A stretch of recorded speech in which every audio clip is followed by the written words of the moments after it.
You see, one thing that you have to understand about our invisible adversary and his minions, anyone that he or they cannot deceive, you are somebody that poses as a threat.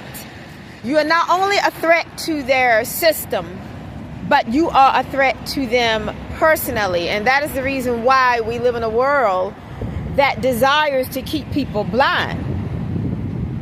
And I was thinking about something that I'd seen on the internet about black women, a large number of black women losing their jobs.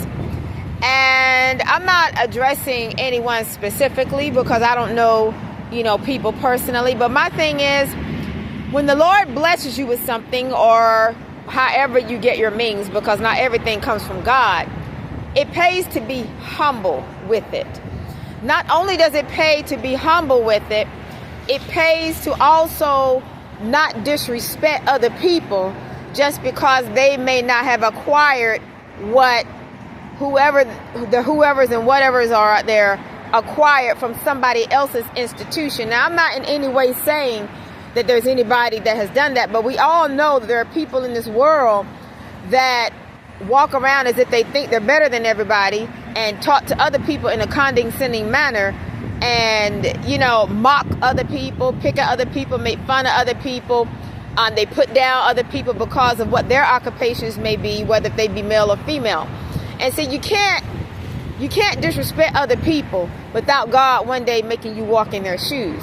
Now, I'm in no way addressing this to everybody. I'm just saying people can take it how it resonates, because I'm not saying that people did anything wrong or anything. I'm just saying it's just for the ones that it resonates with, because we all know, let us not be blind now and deceiving ourselves into knowing that there aren't people out there that define themselves by their occupations and thought that they were better than everybody else, when in actuality it's nothing but a job.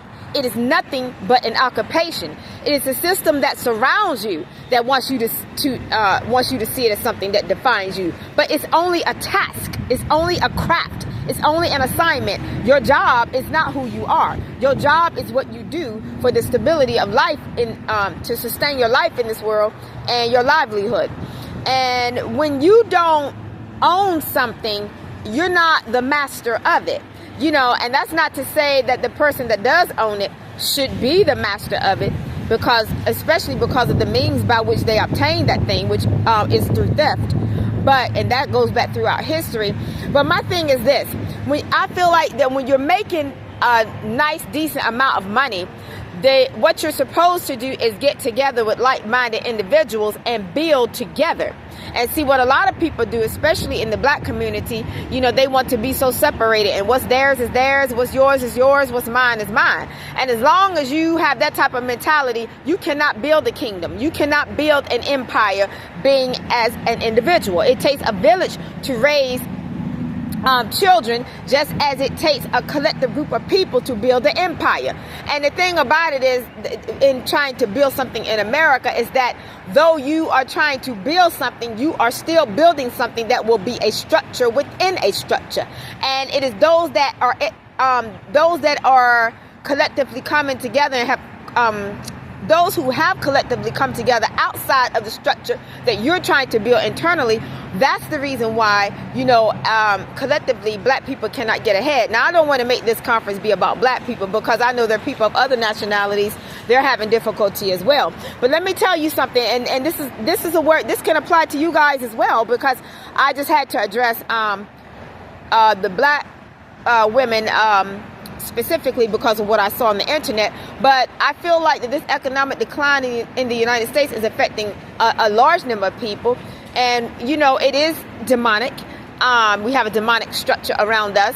And there is a game that must be played. But in playing the game, let's play to win, y'all. Because together we stand, divided we fall. And I don't care what your ethnic background may be. Together we stand, divided we fall. We may not agree about everything, but you're not supposed to agree with somebody about everything, because God gave you your own intellect to make your own decisions, and you don't have to agree with what somebody else says, but you can agree to disagree.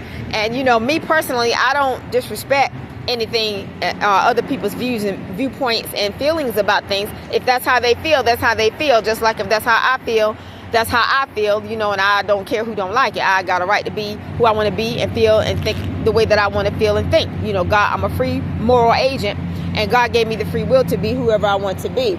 And I just feel like that, you know, just as you see the people that stand in opposition of you put their funds together to build their little structures, you need to put your money together with like-minded individuals and build your structures as well, so that you're not dependent upon them and their systems and their modes and their customs and their this and their that. Because I'm telling you, until you come together collectively and put your dollars together and become business-minded in that fashion, in that sense, you will always be enslaved to people that you don't want any dealings with, and institutions that you don't want any dealings with. And, you know, until you build your own, you know, which will be difficult to do probably by yourself, you have to come together. Even those that oppose, you know, they had to come together in order to try to rule over you economically and financially, and so that they feel like they can manipulate and control your livelihoods.